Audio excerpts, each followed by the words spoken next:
যে আল্লাহ রাব্বুল আলামিন যখন একা ছিলেন তারপর আল্লাহ পাক কি করেছেন জানতে ইচ্ছা করে না? আচ্ছা, আজকে আমরা হিস্ট্রিটা বলছি, শুনুন।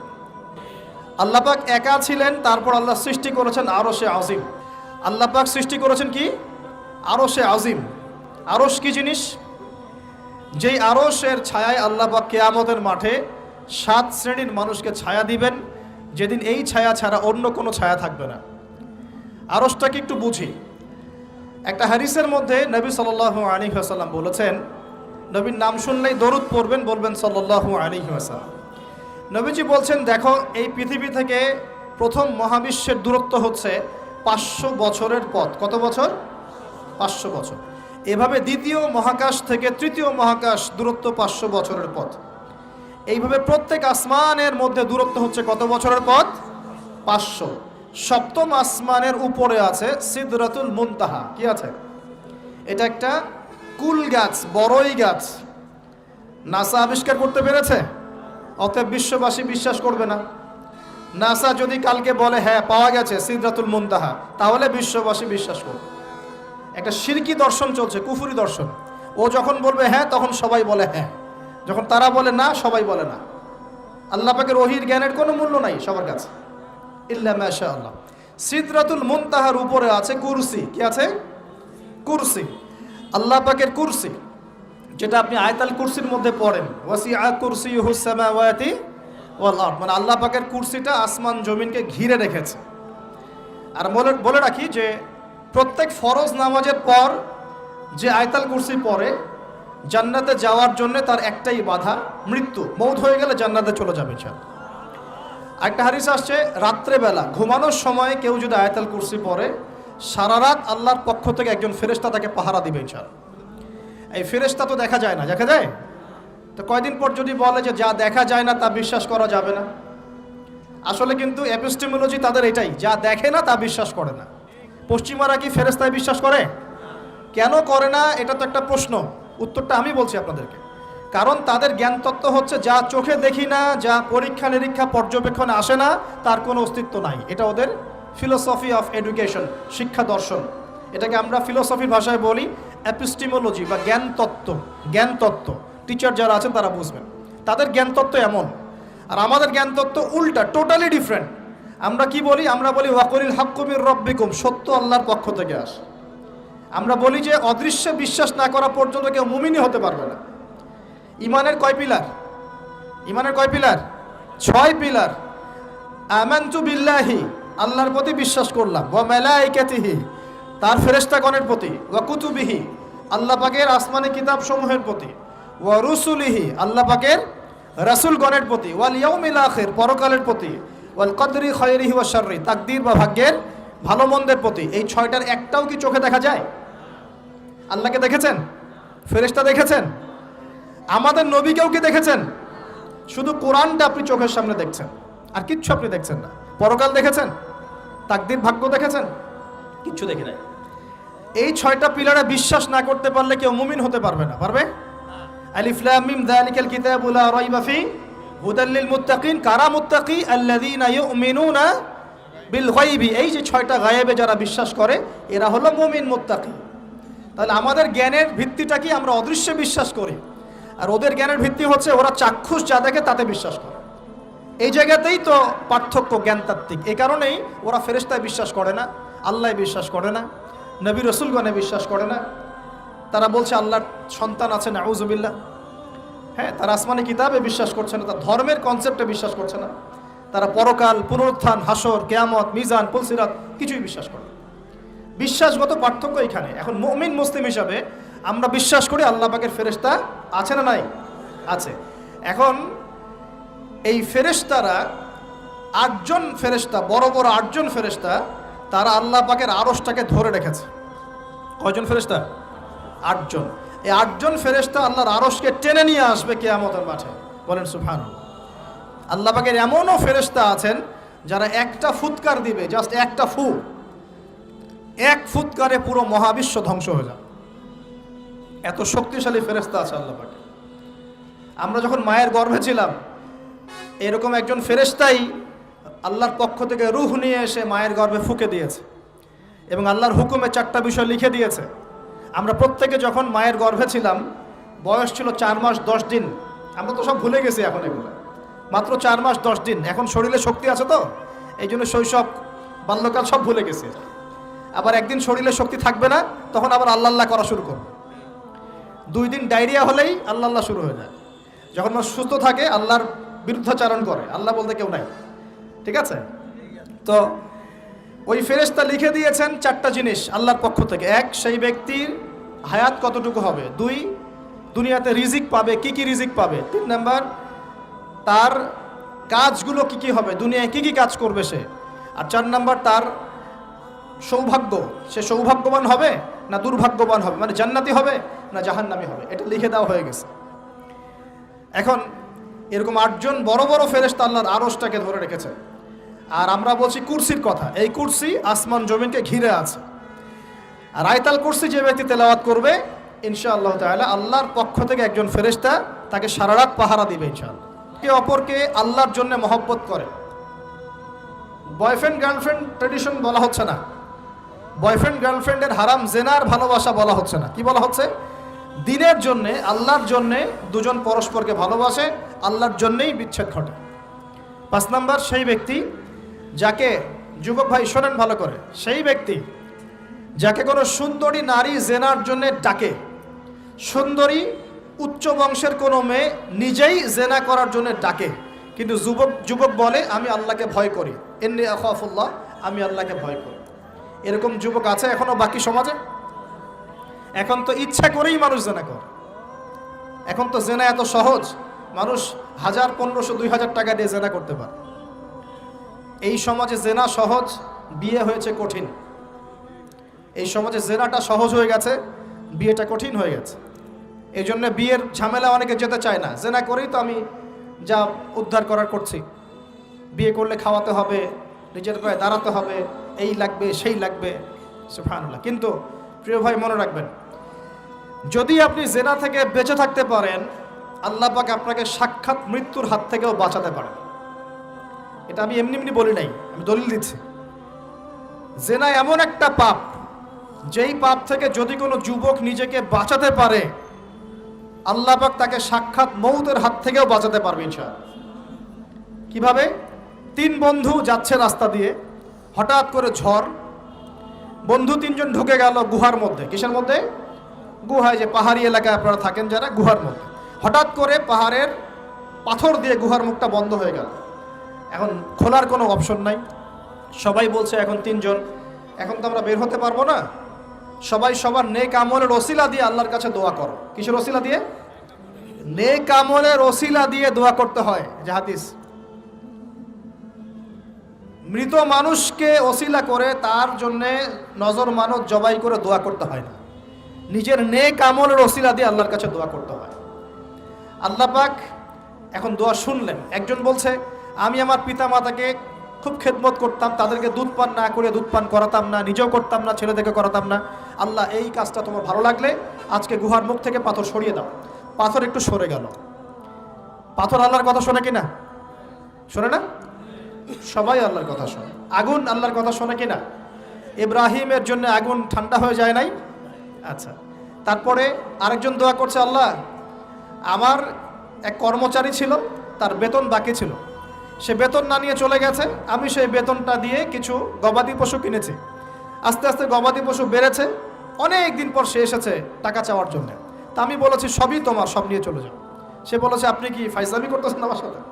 আমার টাকা আমাকে দেন। বলছে না, তোমার টাকা দিয়ে আমি এটা কিনেছিলাম, আজকে বংশবৃদ্ধি হয়েছে, সব তোমার, নিয়ে যাও। সে নিয়ে গেল। সে বলছে আল্লাহ এই কাজ যদি তোমার সন্তুষ্টির জন্য করে থাকি, আজকে আমাকে বাঁচাও। পাথর একটু সরে গেল। এবার তৃতীয় ব্যক্তি, এই ছেলে বলছে, যুবক ছেলে, আল্লাহ আমার একজন চাচাতো বোন ছিল। কে ছিল? এই যে বয়ফ্রেন্ড গার্লফ্রেন্ড, খালাতো বোন, চাচাতো বোন, এখন তো বিচ্ছিরি অবস্থা। এখন এমন একটা অবস্থা, পশ্চিমা সভ্যতার রিপোর্টগুলো পড়ে দেখি, ভাই ও বোনের সাথে জেনা করে। ওদের ওখানে নিজের আপন পিতার দ্বারাও মেয়ে সেক্সুয়াল হ্যারাসমেন্টের শিকার হয়। ওরা আমাদেরকে শেখায় এখন ভালো কোনটা মন্দ কোনটা। আর আমরাও আমাদের মাথাটা কবে যে বিক্রি করে দিলাম, ওদের কাছ থেকে ভালো মন্দ শিখতে হচ্ছে। কোরআন সুন্নাহ বাদ দিয়ে ওদের কাছ থেকে ভালো মন্দ শিখতে হচ্ছে। তো চাচাতো বোনকে সে খুব ভালোবাসতো, তাকে সে পেতে চাইতো, মানে তার সাথে সেক্সুয়াল সম্পর্ক করতে চাইতো। আমাকে 1000 বা 100 স্বর্ণ মুদ্রা দিতে পারো, দিনার, তাহলে আমি তোমার সাথে সেক্স করব, মানে জেনা করব, নাউজুবিল্লাহ। তো সেই ছেলে অনেক কষ্ট করে এই টাকাগুলো বা এই দিনারগুলো অর্জন করে, কামাই করে, দিনরাত পরিশ্রম করে, ঠিক আপনারা যেমন করছেন আর।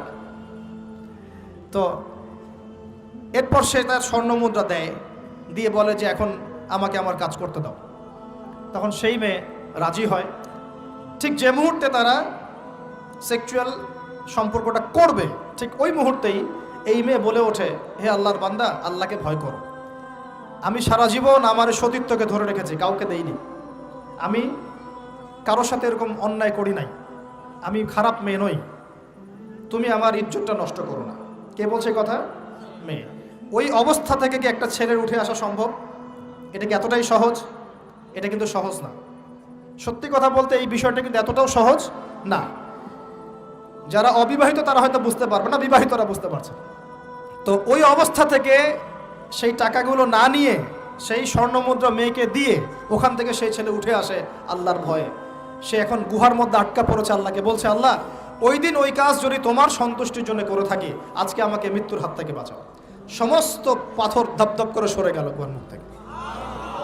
এটা কিন্তু কোনো গাল গল্প না, এটা বনু ইসরায়েলের ঘটনা, সত্য ঘটনা। এই হাদিস থেকে আমি আপনাকে দলিল দিচ্ছি যে যদি জেনার মতো পাপ থেকে আমি সরে আসতে পারি, সাক্ষাৎ মৌত থেকে আল্লাহ বাঁচাতে পারে।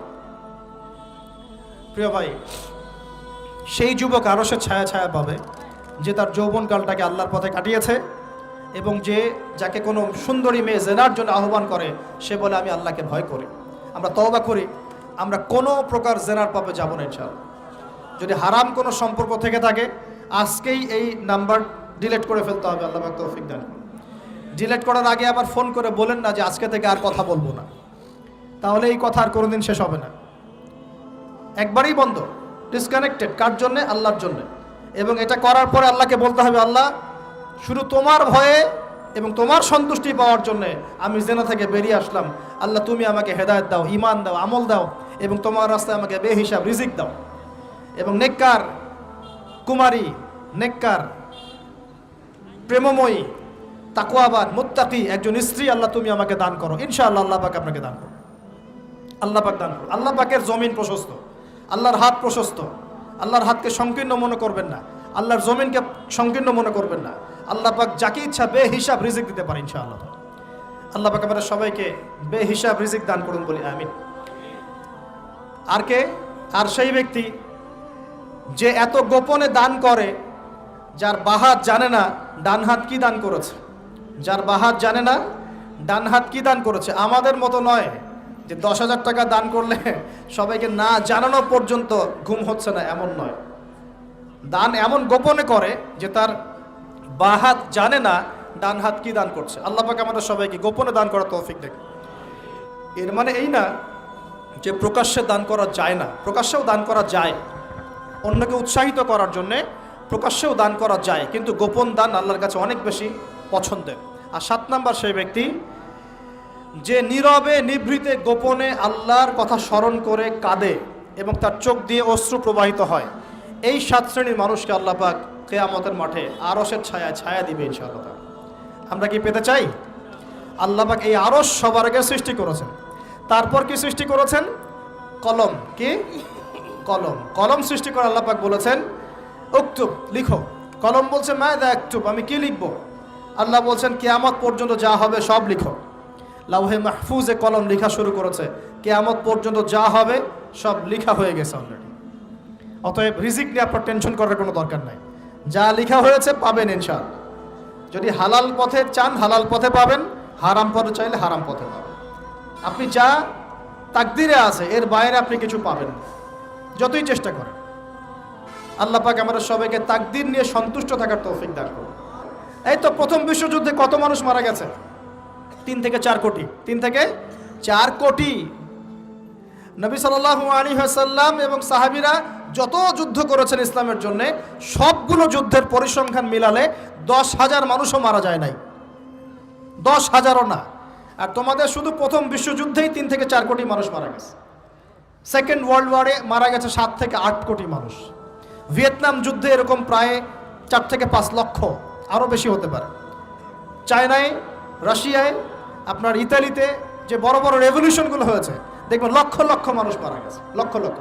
এই যে শুরু হচ্ছে ইউক্রেন রাশিয়া, এই যুদ্ধ এত তাড়াতাড়ি থামবে না, এই যুদ্ধ এত দ্রুত বন্ধ হবে না, এটা কন্টিনিউয়াসলি চলতে থাকবে। ওদের প্ল্যান ছিল সিরিয়াকে নিয়ে, সিরিয়াকে কেন্দ্র করে তার একটা মালহামা চেয়েছিল, গ্রেট ওয়ার, বিশ্বযুদ্ধ। ওটা হয়নি, আলহামদুলিল্লাহ হয় নাই, আলহামদুলিল্লাহ হয়নি। এখন নতুন পরিকল্পনা হচ্ছে এই যে ইউক্রেন রাশিয়া ইস্যু নিয়ে সারা ওয়ার্ল্ডে একটা ফেতনা সৃষ্টি করে। অলরেডি তারা ফেতনা সৃষ্টি করেই ফেলেছে, গ্যাসের দাম বেড়ে গেছে, তেলের দাম বেড়ে গেছে, এক্সপোর্ট ইম্পোর্ট কলাপস করছে, অনেক সমস্যা হচ্ছে। এবং এটাকে জিয়ে রাখা হচ্ছে অস্ত্র দিয়ে, প্রযুক্তি দিয়ে, হ্যাঁ, ট্যাঙ্ক দিয়ে, সমরাস্ত্র দিয়ে ওরা জিয়ে রাখছে যুদ্ধটাকে, যে চলুক, কন্টিনিউয়াসলি চলতে থাক। কারণ তাদের উদ্দেশ্য হচ্ছে পুরো বিশ্বে একটা ম্যাসাকার যুদ্ধ লাগানো। এটা আস্তে আস্তে আপনারা বুঝতে পারবেন, আমাকে কিছুই বলতে হবে না, আস্তে আস্তে আপনারা এমনি বুঝতে পারবেন। সারা বিশ্বে একটা গ্রেট ওয়ার হতে পারে, যেটাকে মিলিটারি অ্যাফেয়ার্স যারা বুঝেন তারা বলেন যে নিউক্লিয়ার ওয়ার বা পারমাণবিক যুদ্ধের কথা বলেন। এটা কিন্তু আমাদের দরজায় দাঁড়িয়ে আছে। আমরা দোয়া করি এমনটা না হোক, কিন্তু হতে পারে। আমরা দোয়া করি এমনটা না হোক, কিন্তু হতে পারে। হলে কি হবে সেই চিন্তা আমাদের করতে হবে। তো যারা বলে ইসলাম তরবারির জোরে ছড়িয়েছে, তাদের এইসব কথা বলার কোনো অধিকার নাই, এতে লজ্জা করা উচিত। কারণ শুধু ফার্স্ট ওয়ার্ল্ড ওয়ারেই 3 থেকে 4 কোটি মানুষকে তারা মেরে ফেলেছে। আল্লাহ পাক কি বলছেন? আল্লাহ পাক বলছেন, ইন্নী আ'লামু মা লা তা'লামুন, আমি যা জানি তোমরা তা জানো না। মানে আমার অনেক শুকরগুজার বান্দা থাকবে যারা আমার আনুগত্য করবে, আমার বিরুদ্ধাচরণ করবে না। আমরা ওই বান্দাদের অন্তর্ভুক্ত হতে চাই, আল্লাহ পাক কবুল করুন বলি। এটা বলে রাখি যে জান্নাতের 120টা কাতার হবে। কয় কাতার? 120 কাতার। এর মধ্যে 80টা কাতার হবে উম্মতে মুহাম্মাদের মধ্য থেকে, আলহামদুলিল্লাহ। এবার আল্লাহ পাক আদম আলাইহিস সালামকে সৃষ্টি করলেন নিজ হাতে। সূরা সাদের মধ্যে আল্লাহ পাক বলেছেন, খালাকতু বিয়াদাই, আমি নিজ হাতে ওকে সৃষ্টি করেছি। আল্লাহর হাত কেমন সেটা ব্যাখ্যা করার দরকার নাই, এগুলো নিয়ে চিন্তা করতে যাবেন না। আল্লাহ পাকের মতোই, কারোর সাথে সাদৃশ্যপূর্ণ নন। আল্লাহ পাক এবার আদম আলাইহিস সালামকে সৃষ্টি করে নাম শিক্ষা দিলেন। ওয়াল্লামা আদামাল আসমাআ কুল্লাহা, এই মহাবিশ্বের যত জ্ঞান আল্লাহ পাক আদম আলাইহিস সালামকে শিক্ষা দিলেন। বলেন সুবহানাল্লাহ। এখান থেকে দলিল পেলাম আমাদের পিতা বানর থেকে হয় নাই, আমাদের পিতাকে আল্লাহ পাক সৃষ্টি করেছেন। আমাদের পিতাকে কে সৃষ্টি করেছেন? আল্লাহ রাব্বুল আলামিন। তাও আবার নিজ হাতে, মানে কি? ভালোবাসা দিয়ে, ভালোবেসে, মহব্বতের সাথে। এই খলাকতু বিয়াদাই, আমি নিজ হাতে সৃষ্টি করেছি, এই কথা মানুষ ছাড়া, আদম আলাইহিস সালাম ছাড়া অন্য কারো জন্য আল্লাহ পাক বলেন নাই। অন্য সবার জন্য আল্লাহ পাক বলেছেন, ইযা আরাদা শাইআন আইয়াকুল লাহু কুন ফায়াকুন। যখন আল্লাহ পাক কিছু করতে চান খালি বলেন কুন, হও, ফায়াকুন, হয়ে যায়। ওখানে আল্লাহ পাক বলেন নাই সাগর সৃষ্টি করেছে হাত দিয়ে, এই গ্রহ নক্ষত্র সৃষ্টি করেছে আমার হাত দিয়ে। আল্লাহ পাক এমনটা বলেন নাই। আদম আলাইহিস সালামকে আল্লাহ পাক কত মহব্বত করেন, আল্লাহ পাক বলছেন যে আমি তাকে আমার নিজ হাতে সৃষ্টি করেছি। আর আজকে তোমরা শেখাচ্ছ মানুষকে, আস্তাগফিরুল্লাহ, যে মানুষ বানর থেকে হয়ে যায়। কত বড় কুফরি, কত বড় শিরক, কত বড় লজ্জা। নিজের সম্মান মানুষ নিজেভাবে নষ্ট করতে পারে, নিজের সম্মান নিজে নষ্ট করতে পারে। আমাদেরকে আল্লাহ সৃষ্টি করেছেন আদম আলাইহিস সালাম থেকে। তারপরে যান, শুধু সৃষ্টি করেন নাই, আল্লাহ পাক সমস্ত নাম শিক্ষা দিয়েছেন। নাম মানে এখানে শুধু নাম, মঙ্গল, নেপচুন, প্লুটো এগুলো না।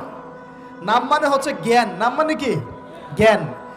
একটা এক্সাম্পল দেই, যখন আপনি বাচ্চাকে বলেন যে A for Apple, A for কি? অ্যাপল যে শিখাচ্ছেন, অ্যাপল বলতে কিন্তু সে শুধুমাত্র একটা ওয়ার্ড শিখে না, ও কিন্তু শিখে অ্যাপল মানে একটা এমন কিছু যেটা খেতে হয়। কি করতে হয়? খেতে হয়। যখন আপনি শেখান এ ফর অ্যান্ট, ও বুঝতে পারে অ্যান্ট হচ্ছে একটা সৃষ্টি, এটা চলাচল করে, কালো কালো দেখতে, ও কিন্তু মাথার মধ্যে ওটা ছবি এঁকে নেয়। তো এটা নাম মানে শুধু নাম না, জ্ঞান। আল্লাহ পাক আদম আলাইহিস সালামকে সমস্ত জ্ঞান শিক্ষা দিলেন। আল্লামাল ইনসান মা লাম ইয়ালাম, আল্লাহ বলছেন আমি মানুষকে সেই জ্ঞান শিক্ষা দিয়েছি যা মানুষ জানতো না। মানে আমরা সৃষ্টিগতভাবে জ্ঞানী ছিলাম না, আল্লাহ পাক জ্ঞান শিক্ষা দিয়েছেন। কোন জ্ঞান শিক্ষা দিয়েছেন? যে জ্ঞান ফেরেশতাদেরও ছিল না। বলেন সুবহানাল্লাহ। আল্লাহ পাক জ্ঞান শিক্ষা দিয়ে ফেরেশতাদের সামনে নিয়ে গিয়ে বলছেন, তোমরা এই নামগুলো বলো দেখি। ফেরেশতারা বলছেন, লা ইলমা লানা ইল্লা মা আল্লামতানা, আল্লাহ আমাদের তো সেই জ্ঞান নাই, যা আপনি শিখিয়েছেন অতটুকুই জানি, এর বেশি জানি না। এবার আল্লাহ পাক বলছেন, ইয়া আদম আম্বিহুম বিআসমাইহিম, আদম তুমি সব নাম বলে দাও দেখি। আদম আলাইহিস সালাম সমস্ত নাম ধর করে সব বলে দিলেন। আমাদের পিতা জ্ঞানী ছিলেন না, ছিলেন না? আল্লাহ পাক নিজে তাকে জ্ঞান শিক্ষা দিয়েছে। আর আমরা বলছি মানুষ আস্তাগফিরুল্লাহ অন্য প্রাণী থেকে আসছে। সুবহানাল্লাহ, কত অদূরদর্শী মানুষেরা, কত সুদূর প্রসারী একটা কুফরি মতবাদ। এবার আল্লাহ পাক আদম আলাইহিস সালামকে বলছেন তুমি নাম বলে দাও, তিনি সব নাম বলে দিলেন। এবার গিয়ে আল্লাহ পাক ফেরেশতাদেরকে বলছেন এবার তোমরা একটা কাজ করো, ইয কুলনা লিল মালাইকাতি ইসজুদু লি আদম। তখন আল্লাহ পাক বলছেন যে আমি ফেরেশতাদেরকে বললাম তোমরা সবাই এখন আদমকে সিজদা করো। বলেন সুবহানাল্লাহ, কত সম্মান আমাদের পিতার। মহাবিশ্বে ফেরেশতাদের সামনে আল্লাহ পাক তাকে সিজদা করালেন ফেরেশতাদেরকে দিয়ে। ফাসাজাদু, সবাই সিজদা করলো, ইল্লা ইবলিস। কে সিজদা করলো না? ইবলিস। এখানে একটা বিষয় মনে রাখেন, আমাদের পিতাকে কিসের কারণে সম্মানিত করা হয়েছে? শারীরিক গঠন, চেহারার সৌন্দর্য, টাকা পয়সা, রিজিক, কোনটার কারণে? এইটাই মনে রাখবেন। মুসলিম উম্মাহ যদি আজকে সারা বিশ্বের নেতৃত্ব দিতে চায়, সবাইকে জ্ঞানী হতে হবে, জ্ঞানের বিপ্লব ঘটাতে হবে। বলেন সুবহানাল্লাহ, বলেন আমিন। এই জ্ঞানের বিপ্লব ঘটাতে পারলে ইনশাআল্লাহ মুসলিম উম্মাহ আবার সেই জায়গায় যাবে যেখান থেকে আমরা এসেছি। জ্ঞান ছাড়া আমরা কিচ্ছু করতে পারবো না। আর এই জ্ঞান মানে শুধু একমুখী শিক্ষা নয়, জেনারেল শিক্ষা, ইসলামিক শিক্ষা, এই দুইটাকে হারমোনিয়াসলি কম্বাইন্ড করতে হবে, করে এমন জ্ঞান অর্জন করতে হবে যেই জ্ঞান দিয়ে বিশ্বকে আমরা চ্যালেঞ্জ করতে পারি। এটাই এই বিশ্বের সবচেয়ে বড় চ্যালেঞ্জ এখন, মুসলিমদের সবচেয়ে বড় চ্যালেঞ্জ এখন এটাই, ইসলামিক শিক্ষা এবং জেনারেল শিক্ষাকে একত্রিত করে এমন প্রজন্ম তৈরি করা যে প্রজন্ম আগামী দিনে উম্মাকে নেতৃত্ব দেবে ইনশাআল্লাহ। এই একটা কাজ যদি কেউ করে যেতে পারে, আল্লাহ পাক তৌফিক দেখ, আমরা দোয়া করে আল্লাহ পাক এমন নেতা আমাদের উপরে নিয়ে আসুক যারা এরকম প্রজেক্ট লঞ্চ করতে পারে। বলেন আমিন। দোয়া করতে কোনো সমস্যা? অথবা যদি কেউ হাল না ধরে, আল্লাহ পাক যেন এমন কিছু মানুষ তৈরি করে দেন যারা এই জ্ঞানতাত্ত্বিক বিপ্লব নিয়ে কাজ করবে ইনশাআল্লাহ। এটা সবচেয়ে ইম্পর্টেন্ট কাজ এখন, না হলে আজকে থেকে 20-30 বছর পরে এই প্রজন্মকে আপনি আর খুঁজে পাবেন না। দেখবেন এমন প্রজন্ম চলে আসছে যারা বলবে আল্লাহর সাথে আমাদের কোনো সম্পর্ক নাই, নামাজ পড়বে না, রোজা রাখবে না, যাকাত দিবে না, আল্লাহকে চিনবে না। দেখে নিয়েন, আমরা দোয়া করি এমনটা না হোক, কিন্তু যদি আমরা হাল ছেড়ে দিই এখন এমনটাই হবে সামনে। এটা খিদিরের দৃষ্টিভঙ্গি দিয়ে আপনাদেরকে বললাম, জ্ঞানতাত্ত্বিক রেভলিউশন দরকার। যদি কেউ কোনো উদ্যোগ না গ্রহণ করে, অ্যাটলিস্ট বাসায় পারিবারিকভাবে হলেও আপনাকে শেখাতে হবে সন্তানকে, কোনো অপশন নাই। এবার ফাসাজাদু, সবাই সিজদা করেছে, ইল্লা ইবলিস, ইবলিস করে নাই। কেন করছে না? ইবলিসের সমস্যাটা কি? ইবলিসকে আল্লাহ পাক জিজ্ঞাসা করছেন, আল্লাহ পাক জিজ্ঞাসা করছেন মা মানাআকা আল্লা তাসজুদা ইযা আমারতুক, আমি তোমাকে আদেশ করলাম আদমকে সিজদা করতে, কে তোমাকে নিষেধ করলো সিজদা করতে? ইবলিস বলছে, বেশি চালাক, বেশি বোঝে যারা, অতিরিক্ত বুদ্ধিজীবী। ইবলিস ছিল বেশি বুদ্ধিজীবী। ইবলিস ছিল কি? অতিরিক্ত মাত্রার বুদ্ধিজীবী। আছে না আমাদের সমাজের এরকম কিছু মানুষ? ও বলছে খলাকতানি মিন নার, আমাকে সৃষ্টি করেছেন আগুন দিয়ে, আগুন তো সুপিরিয়র মাটির চাইতে। ও খলাকতাহু মিন তিন, আর আপনি এই আদমকে সৃষ্টি করেছেন মাটি থেকে, কাদা মাটি দিয়ে, আমি কেন আদমকে সিজদা করতে যাব? যুক্তি, অতি যুক্তিবাদী, অতি বুদ্ধি। আল্লাহ পাক বলছেন ফাখরুজ মিনহা ফাইন্নাকা রাজিম, এখান থেকে বের হয়ে যাও, তুমি অভিশপ্ত। ফাইন্না আলাইকা লা'নাতা ইলা ইয়াউমিদ্দিন, আমার আদেশ লঙ্ঘন করার কারণে কিয়ামত পর্যন্ত তোমার উপর লানত, অভিশাপ বর্ষিত। আল্লাহ পাক তাড়িয়ে দিলেন, একদম থ্রোন অ্যাওয়ে। আমরা বলি না আউযু বিল্লাহি মিনাশ শাইতানির রাজিম, রাজিম শব্দের মানে হচ্ছে বিতাড়িত, থ্রোন অ্যাওয়ে, কার্সড, যাকে অভিশাপ করা হয়েছে। এবার ভালো করে শোনেন প্রিয় ভাইরা, ইবলিসের এই স্টেটমেন্টগুলো শোনেন। এবার ইবলিস বলছে রব্বি আনজিরনি ইলা ইয়াউমি ইউবআসুন, এই স্টেটমেন্টটা ভালো করে শোনেন। ইবলিস বলছে রব্বি, হে আমার রব। ইবলিস বলছে রব্বি, হে আমার রব। ইবলিস বলছে রব্বি, হে আমার রব, আমাকে অবকাশ দিন, আনজিরনি, আমাকে অবকাশ দিন, ইলা ইয়াউমি ইউবআসুন, কিয়ামত দিবস পর্যন্ত। ইবলিস আল্লাহকে বিশ্বাস করে কি করে না? ইবলিস আস্তিক না নাস্তিক? বলেন। ইবলিস বলছে রব্বি, রব্বি মানে কি? হে আমার রব। রব্বি মানে রব না, রব্বি মানে আমার রব। রব্বুন মানে রব, রব্বুহু তার রব, রব্বুহুম তাদের রব, রব্বুকা মানে তোমার রব, রব্বুকুম মানে তোমাদের রব, রব্বি মানে কি? আমার রব, রব্বুনা আমাদের রব। এটা গ্রামার, বুঝতে পারছেন? ইবলিস বলছে রব্বি মানে কি? হে আমার রব আনজিরনি, আমাকে অবকাশ দিন, ইলা ইয়াউমি ইউবআসুন, কিয়ামত দিবস পর্যন্ত। ইবলিস আস্তিক না নাস্তিক? তাহলে এখন বলেন তো, আমরা যারা দুনিয়াতে আল্লাহকে অস্বীকার করছি তারা ইবলিসের চেয়ে বড় না ছোট? দলিল দিলাম তো, নাকি এমনি এমনি বললাম? আচ্ছা, আল্লাহ পাক বলছেন যাও, ফাইন্নাকা মিনাল মুনজারিন, তোমাকে অবকাশ দেয়া হলো, কারণ কিয়ামত পর্যন্ত সময় আল্লাহর কাছে খুব বেশি কিছু না, একদিনেরও কম, অল্প সময়, একটা সকাল একটা সন্ধ্যার মতো। ঠিক আছে, দিলাম, যাও।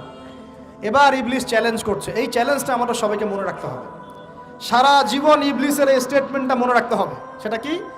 ইবলিস বলছে ফাবিমা আগওয়াইতানি, সূরা আরাফ পড়ে দেখবেন। ইবলিস বলছে ফাবিমা আগওয়াইতানি, আপনি যে আদমের কারণে আমাকে আজকে বের করে দিলেন জান্নাত থেকে, লাআকুদান্না লাহুম সিরাতাকাল মুস্তাকিম, আমি সেই আদমের সরল পথে ওত পেতে বসে থাকবো, চুপটি ঘাপটি মেরে বসে থাকবো, ঘাপটি মেরে ওর জন্য বসে থাকবো। আর সুম্মা লাতিয়ান্না মিন বাইনি আইদিহিম, আমি অবশ্যই তার সামন থেকে আসবো। সুম্মা লাতিয়ান্নাহুম মিন বাইনি আইদিহিম, আমি আদম সন্তানদের সামন থেকে আসবো, সামন থেকে মানে সরাসরি ওয়াসওয়াসা দিব। ওয়া মিন খালফিহিম, পেছন থেকে আসবো মানে পিছন থেকে ওয়াসওয়াসা দিব। ওয়া আন আইমানিহিম, ডান দিক থেকে ওয়াসওয়াসা দিব। ওয়া আন শামাইলিহিম, বাম দিক থেকে আসবো। ওয়ালা তাজিদু আকসারাহুম শাকিরিন, আপনি বেশিরভাগ আদম সন্তানকে শুকরগুজার পাবেন না। ইবলিস ঠিক বলেছে না ভুল বলেছে? বেশিরভাগ মানুষ নামাজ পড়ে না, বেশিরভাগ মানুষ সুদ খায় কি খায় না, বেশিরভাগ মেয়ে এখন বেপরদায় চলে কি চলে না, বেশিরভাগ মানুষ এখন অন্যায় করে কি করে না, বেশিরভাগ মানুষই আল্লাহ থেকে দূরে চলে। ইবলিস কিন্তু ঠিকই বলেছে, ঠিক বলে নাই? আচ্ছা, আল্লাহ পাক বলছেন ঠিক আছে যাও, তোমার চ্যালেঞ্জ তোমার জায়গায়, তবে আমার বান্দারা যদি সারা জীবনও অন্যায় করার পরে একবার, যদি খালি একটাবার মন থেকে তাওবাতান নাসুহা, মানে প্রকৃত তওবা করে, খালেস তওবা করে, আল্লাহর কাছে ফিরে আসে, বলে আস্তাগফিরুল্লাহ, আল্লাহ আমাকে মাফ করে দাও, রব্বিগফির ওয়ারহাম, আল্লাহ মাফ করো, ক্ষমা করো, আস্তাগফিরুল্লাহাল্লাযী লা ইলাহা ইল্লা হুয়াল হাইয়ুল কাইয়্যুম ওয়া আতুবু ইলাইহি, বা আমার কাছে একটাবার যদি মাফ চায়, ক্ষমা চায়, তার সারা জীবনের গুনাহ আমি মাফ করে দেব ইনশাআল্লাহ। আর কি চাই? ওই যে বললাম না, আমাদেরকে ভালোবেসে আল্লাহ সৃষ্টি করেছেন। এবার ইবলিস চলে গেল, আর আদম আলাইহিস সালামের পাঁজর থেকে আল্লাহ পাক সৃষ্টি করলেন হাওয়া আলাইহিস সালাম। বলে সুবহানাল্লাহ। কারণ সঙ্গিনী ছাড়া আমরা চলতে পারবো না, পারবো? যারা চিরকুমার সঙ্গে নাম লেখাচ্ছ, এগুলো থেকে বের হয়ে আস। এখন চিরকুমার থাকার টেন্ডেন্সি মানুষের, চিরকুমার থাকতে হবে কেন? সঙ্গীত দরকার আছে কি নাই? আছে। একা একা লাগে, মানুষ একা একা চলতে পারে না। ইব্রাহিম আলাইহিস সালাম একা চলে আসছেন, তার সাথে সারা আলাইহিস সালাম ছিলেন। আমাদের নবীজি যখন একা, তার সাথে খাদিজা রাদিয়াল্লাহু আনহা ছিলেন। ঠিক আছে? ঠিক একইভাবে আদম আলাইহিস সালাম একা একা জান্নাতে, আল্লাহ পাক তার পাঁজর থেকে সৃষ্টি করলেন কাকে? হাওয়া আলাইহিস সালাম। বলে রাখি, হাওয়া আলাইহিস সালাম ছিলেন পৃথিবীর সবচেয়ে সুন্দরী নারীদের একজন। দুজন নারীকে সবচেয়ে সুন্দরী বলা হয়, কয়জন? একজন হাওয়া আলাইহিস সালাম, আর একজন ইব্রাহিম আলাইহিস সালামের স্ত্রী সারা আলাইহিস সালাম। মনে থাকবে? এখানে মনে রাখবেন, নিজে যদি পবিত্র থাকেন, নিজের চরিত্রকে পবিত্র রাখেন, ইনশাআল্লাহ আপনি সব দিক থেকে ভালো একজন মেয়ে পাবেন ইনশাআল্লাহ। নিজের চরিত্র ঠিক থাকবে না, জেনা করবেন, 10 ঘাটের পানি খেয়ে আসবেন, দেখবেন যাকে বিয়ে করেছেন ও 15 ঘাটের পানি খেয়ে আসছে। সতর্ক থাকবেন, আল্লাহ পাক হেফাজত করুন বলি আমিন। এবার তারা দুজন জান্নাতে থাকতে লাগলেন। আল্লাহ পাক বলছেন, একটু মনোযোগ দেন, আল্লাহ বলছেন যে তোমরা দুজন জান্নাতে থাকো। ফাকুলা মিনহা রাগাদান হাইসু শি'তুমা, জান্নাতে যা ইচ্ছা তোমরা খাও, কোনো সমস্যা নেই, থাকো, খাও। ওয়ালা তাকরাবা হাদিহিশ শাজারা, কিন্তু একটা আদেশ করছি তোমাদেরকে, এই যে গাছটা দেখছো, এই গাছের কাছেও যাবে না। শব্দগুলো বোঝার চেষ্টা করো। আল্লাহ পাক বলছেন না যে গাছের ফল খাবে না, আল্লাহ পাক বলছেন গাছের কাছেও যাবে না। ঠিক যেমন আল্লাহ বলছেন ওয়ালা তাকরাবু আমওয়ালাল ইয়াতীম, এতিমের মালের কাছেও যাবে না। আল্লাহ বলছেন না এতিমের মাল খেও না। আল্লাহ বলছেন ওয়ালা তাকরাবু জিনা, জেনার কাছেও যেও না। আল্লাহ কিন্তু বলছেন না জেনা করো না। ঠিক একই ভাষায় আল্লাহ পাক বলছেন ওয়ালা তাকরাবা হাদিহিশ শাজারা, তোমরা দুজন এই গাছের কাছেও যাবে না। That's all. আর কোনো সমস্যা নাই, জান্নাতে থাকো। এবার তারা জান্নাতে থাকতে লাগলেন। থাকতে থাকতে এক পর্যায়ে ইবলিস ওয়াসওয়াসা দেওয়া শুরু করলো। কি ওয়াসওয়াসা দিল যে আমাদের পিতামাতা সেখানে চলে গেলেন? ভাবার বিষয় তো নাকি? কি এমন বলল ইবলিস যে তা আমাদের পিতামাতা রিসিভড হয়ে গেলেন? এই কথাটা আছে সূরা তাহায়। কোন সূরা? তহা পড়ে দেখবেন আল্লাহ পাক বলছেন ইবলিস আমাদের পিতাকে বোঝাচ্ছে, বলছে ইয়া আদম, হে আদম, হাল আদুল্লুকা, আমি কি তোমাকে জানিয়ে দিব, আমি কি তোমাকে জানিয়ে দেব, খবর দিব, আলা শাজারাতিল খুলদি ওয়া মুলকিন লা ইয়াবলা, এমন একটা গাছের কথা কি জানিয়ে দিব যেই গাছের কাছে গেলে বা তার ফল খেলে তুমি দুটো জিনিস পাবে, চিরস্থায়িত্ব পাবে, কোনোদিন মরবে না, আর বিশাল ক্ষমতার মালিক হবে। এক পর্যায়ে পিতা মাতা চলে গেলেন, ফল খেয়ে ফেললেন, যদিও বা ফল খাওয়ার কথাটা কোরআনে নাই, কোরআনে আছে তারা গাছের কাছে চলে গেলেন। কি হলো গাছের কাছে যাওয়ার পরে? ফালাম্মা যাকাশ শাজারা, ফালাম্মা যাকাশ শাজারা, আল্লাহ পাক বলছেন যখন তারা গাছের কাছে চলে গেলেন, ভাই লক্ষ্য করেন, যখন তারা গাছের কাছে চলে গেলেন প্রথম যে ঘটনা ঘটলো, বাদাত লাহুমা সাওআতুহুমা, তাদের যে কাপড় ছিল জান্নাতের কাপড়, গায়ে কাপড়টা ধাপাস করে খুলে পড়ে গেল। এখানে যদি আপনার কাপড়টা খুলে যায় কেমন লাগবে? বা কেউ যদি জোর করে কাপড় আপনার খুলে ফেলে কেমন লাগবে? কেউ যদি 10 জন জোর করে ধরে আপনার কাপড় খুলে দেয় কেমন লাগবে? আপনি নিজের জীবনের চাইতে বেশি কাপড়টা ধরে রাখার দিকে মনোযোগী হবেন না? আমাদের পিতা মাতাকে শয়তান জান্নাতে ফেরেশতাদের সামনে নগ্ন করে দিল, কাপড় খুলে পড়ে গেল। তার মানে জান্নাতে আমাদের পিতা মাতাকে নগ্ন করেছে কে? ইবলিস।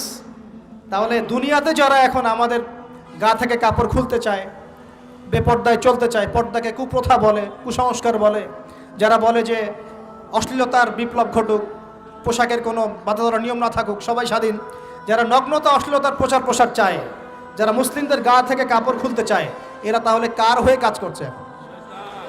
যেই কাজ শয়তান করেছে জান্নাতে ওই কাজই তারা করছে এখন জমিনে। কথা কি প্রমাণ করতে পারলাম? প্রথম দুর্ঘটনা কোনটা? প্রথম দুর্ঘটনা এটা নয় যে তারা আল্লাহর হুকুম আহকাম ত্যাগ করেছেন, আল্লাহকে অস্বীকার করেছেন, কুফরি করেছেন, শিরিক করেছেন, এগুলো হয়নি। প্রথমে সর্বপ্রথম দুর্ঘটনা হয়েছে গা থেকে কাপড় খুলে পড়ে গেছে, তাও জান্নাতে সবার সামনে। এবার আমাদের পিতামাতার কি অবস্থা চিন্তা করেন, লজ্জাস্থান প্রকাশিত হয়ে গেছে। এবার তারা জান্নাতের গাছের পাতা ছিঁড়ে ছিঁড়ে ছিঁড়ে গা এই লজ্জাস্থান ঢাকা শুরু করলেন। এটা সূরা আরাফের মধ্যে আছে। এবার আল্লাহ পাক তাদেরকে বললেন, আলাম আকুল লাকুমা, আমি কি তোমাদের দুজনকে বলি নাই, ইন্নাশ শাইতানা লাকুমা আদুউম মুবিন, শয়তান তোমাদের স্পষ্ট শত্রু, আমি কি তোমাদেরকে বলি নাই? এবার আমাদের পিতামাতা দরদর করে চোখের পানি ফেলে দিয়ে আল্লাহকে বলছেন, রব্বানা যালামনা আনফুসানা ওয়া ইল্লাম তাগফির লানা ওয়া তারহামনা লানাকুনান্না মিনাল খাসিরিন। এই দোয়া করার পর আল্লাহ পাক তাদেরকে মাফ করে দিলেন, বলে সুবহানাল্লাহ। কিন্তু জান্নাতে আর থাকা হলো না, জান্নাতে আর থাকা হলো না। আমরা অনেকে মনে করি এই ঘটনার কারণে হয়তো আল্লাহ পাক তাদেরকে নামিয়ে দিয়েছেন, এই কথাও ঠিক না।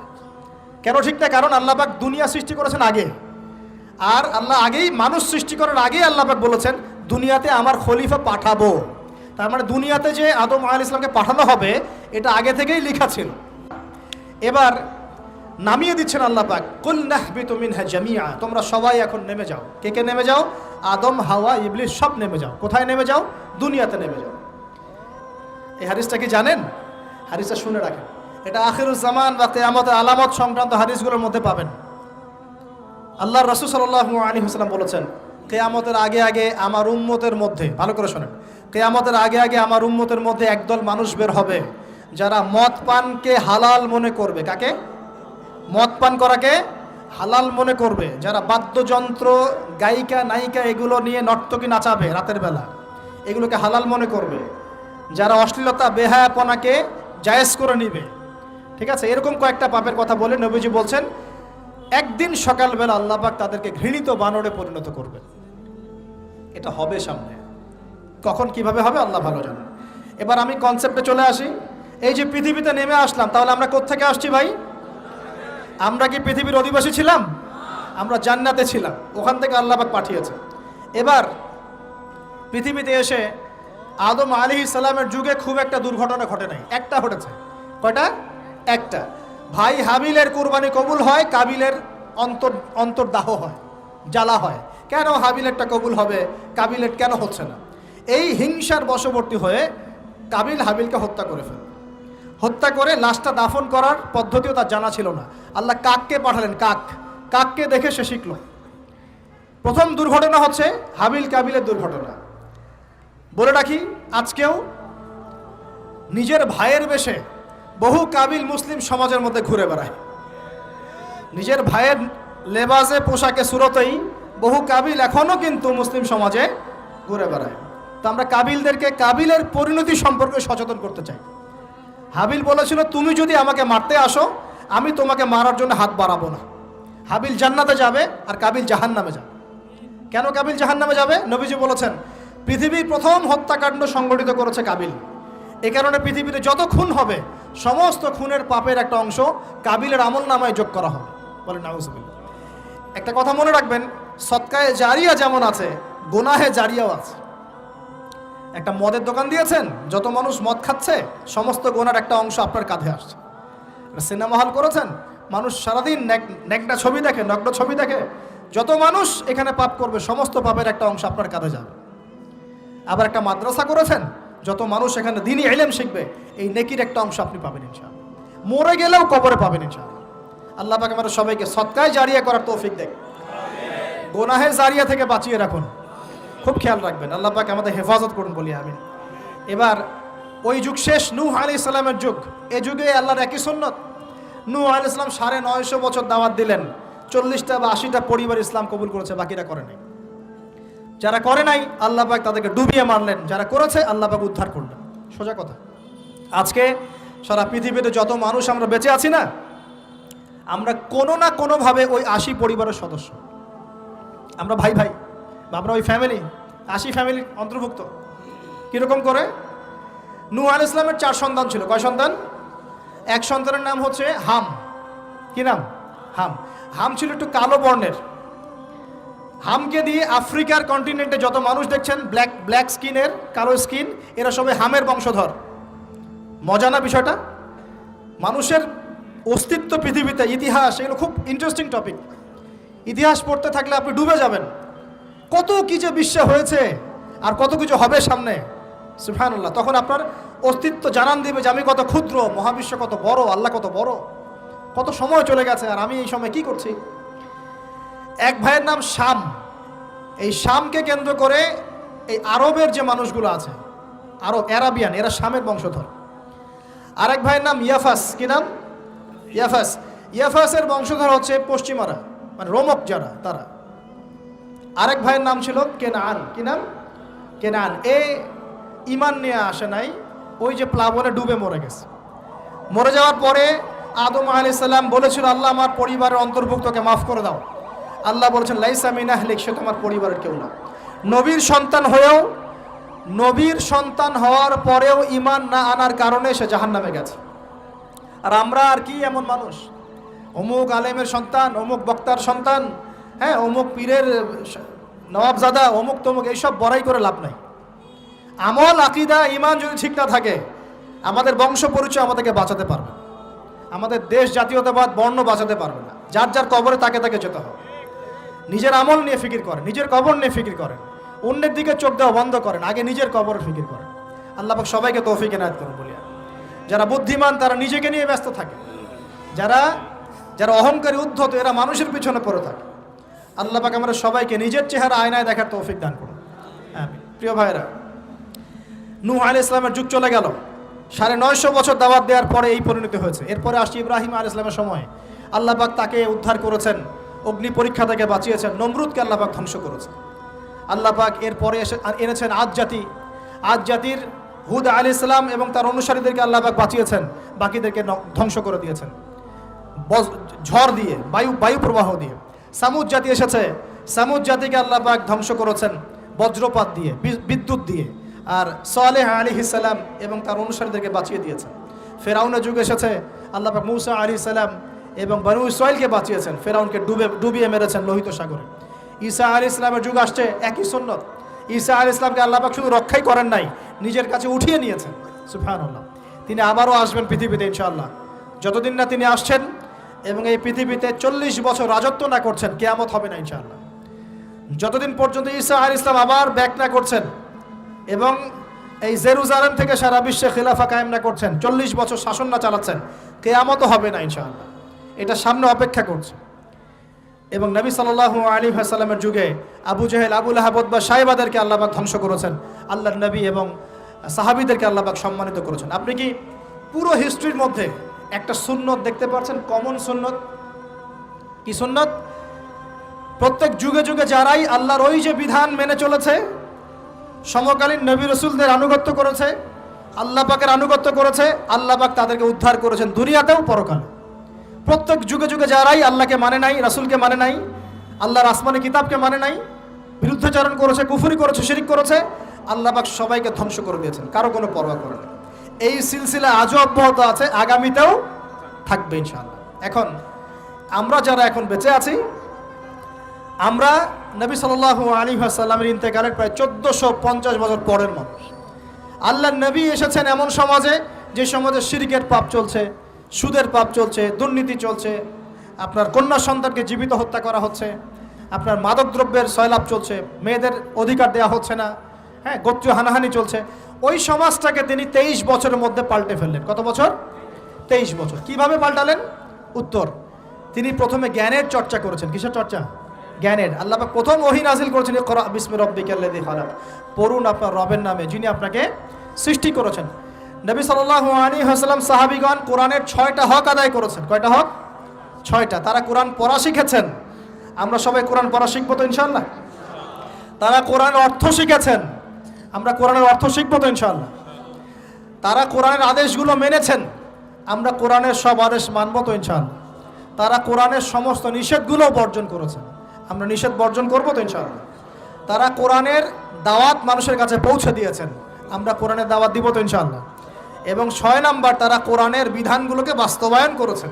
আমরাও বাস্তবায়নের চেষ্টা করবো তো ইনশাআল্লাহ? এই 6টা হক আদায়ের ফলে 23 বছরের ব্যবধানে জাহেলি মক্কা একদম সোনালী মক্কায় পরিণত হয়েছে। 23 বছর পরের মক্কায় আপনি কোনো সুদ পাবেন, কোনো শিরক পাবেন, কোনো মূর্তি পূজা পাবেন, কোনো মেয়ের অবমাননা পাবেন, কোনো জেনা, কোনো ব্যভিচার, কোনো ধর্ষণ, কিচ্ছু পাবেন? 23 বছর পরের মক্কায় কোনো পাপ পাবেন না। কিভাবে সমাজ পরিবর্তন হলো? এই কোরআনের হক আদায়ের মধ্য দিয়ে হয়েছে, নবীর সুন্নাত প্রতিষ্ঠার মধ্য দিয়ে হয়েছে। এরপর কি থেমে গিয়েছিল? উত্তর, না। এরপর আবু বকর সিদ্দিকের যুগ এসেছে, প্রায় 2 থেকে 2.5 বছর তিনি শাসন কার্য চালিয়েছেন। ওই যুগে কি মানুষ আবার খারাপ হয়ে গিয়েছিল? উত্তর, না। বরং ইসলাম আরও বেগবান হয়েছে, আলহামদুলিল্লাহ। এরপর এসেছে ওমর রাদিয়াল্লাহু আনহুর যুগ। কত বছর? প্রায় 10 বছর। কত বছর? 10 বছর। এই 10 বছরে কি মুসলিমরা আবার খারাপ হয়ে গিয়েছিল? ওমর রাদিয়াল্লাহু আনহুর কোর্টের মধ্যে কি প্রতিদিন কেস আসতো? সারা বছরে একটা কেসও আসতো না। মানুষ এত ভালো ছিল, সারা বছরে একটা কেসও আসতো না। বরং যারা রাষ্ট্রীয় পর্যায়ে দায়িত্বশীল ছিল, তারা এসে বলতো যে আমাদের ভাতাগুলো বন্ধ করে দেন, বসে বসে বেতন নিব কেন, কোনো তো কেসই আসে না, বসে থাকবো কেন? এরকম সমাজ ছিল। একজন ব্যক্তি খুঁজে পাওয়া যেত না যে নামাজ পড়ে না, একজন মুসলিম পাওয়া যেত না যে যাকাত দেয় না সামর্থ্য থাকলে, এমন মুসলিম খুঁজে পাওয়া যেত না যে কোরআন পড়তে জানে না, হাদিসের চর্চা করে না, যে দাওয়াতি কাজ করে না, যে আল্লাহর পথে দাওয়াত এবং জিহাদে আত্মনিয়োগ করে না, এমন মুসলিমই খুঁজে পাওয়া যেত না। এরপরে আসলো উসমান রাদিয়াল্লাহু আনহুর যুগ। ওই যুগে ফিতনা শেষের দিকে সৃষ্টি হওয়া শুরু হলো। কোন বিষয়কে কেন্দ্র করে? কোরআন সংকলনকে কেন্দ্র করে ফিতনা সৃষ্টি হলো। আতাতায়ীদের, বিদ্রোহীদের হাতে উসমান রাদিয়াল্লাহু আনহুকে নির্মমভাবে শাহাদাত বরণ করতে হয়েছে। তিনি প্রায় 12 বছর শাসন কার্য চালিয়েছেন। ইসলাম আরও এগিয়ে গেছে। এরপর এসেছে আলী রাদিয়াল্লাহু আনহুর যুগ।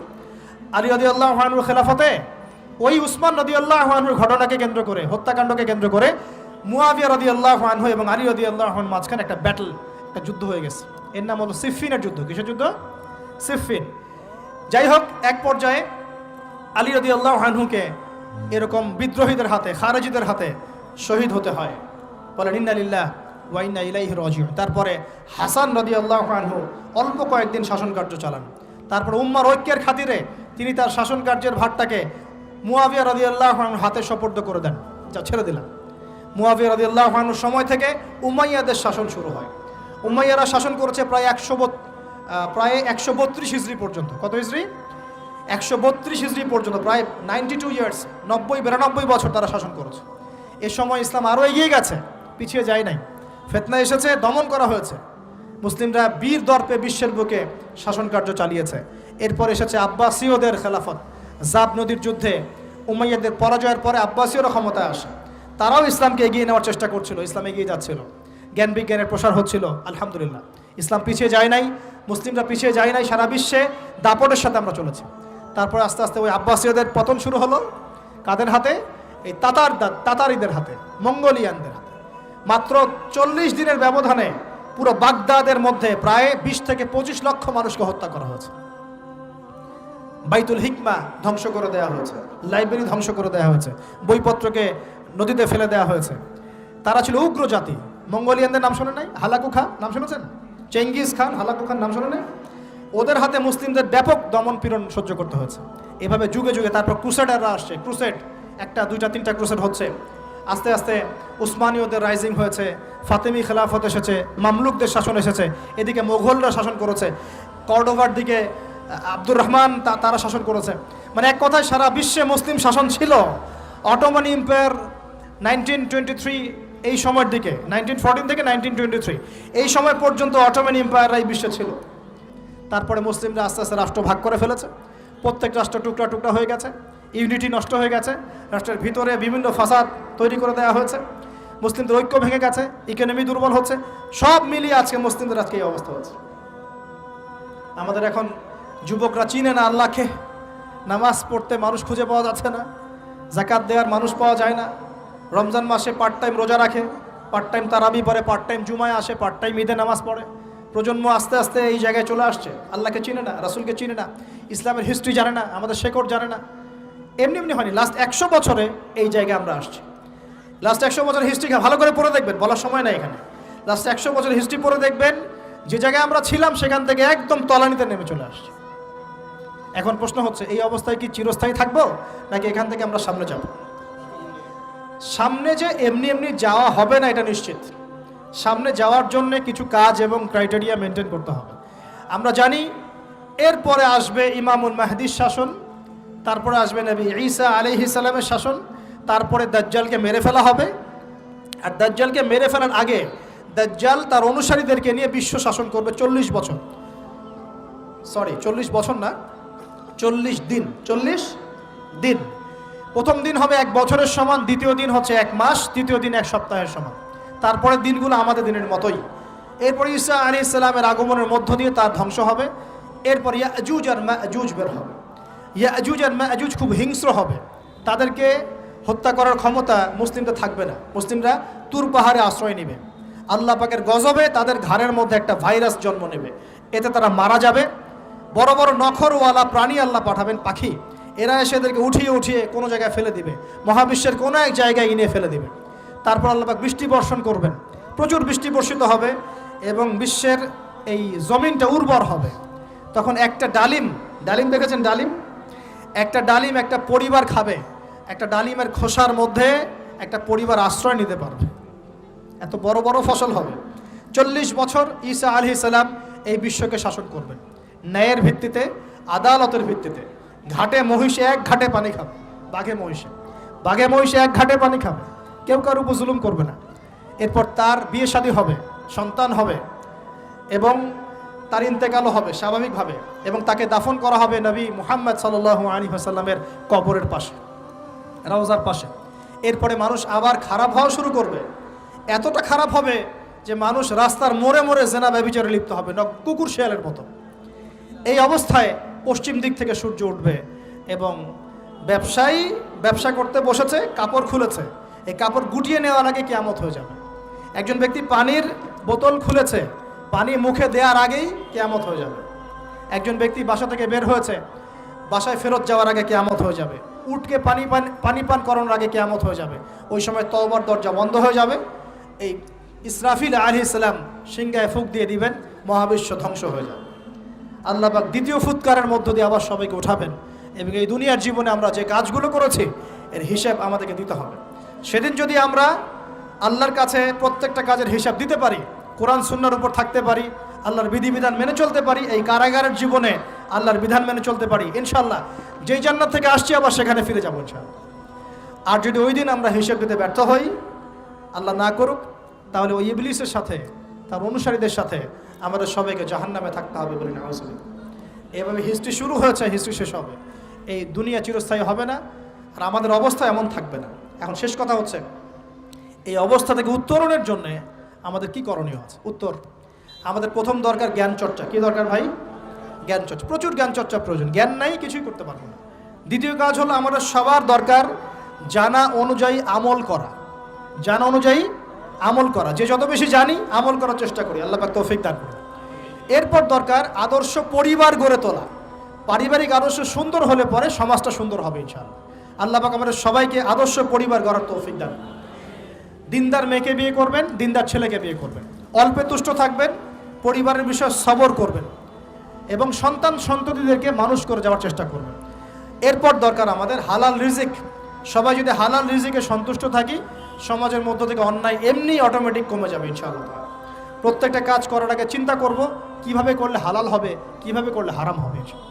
এরপর দরকার নবী সাল্লাল্লাহু আলাইহি ওয়াসাল্লামের সুন্নাহ মাফিক জীবন গড়া।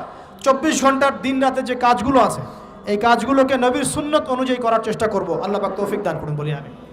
আরও দরকার আমর বিল মারুফের কাজ করা, মানে সৎ কাজে আদেশ করা। আমাদের সবাইকেই দাওয়াতি কাজ করতে হবে।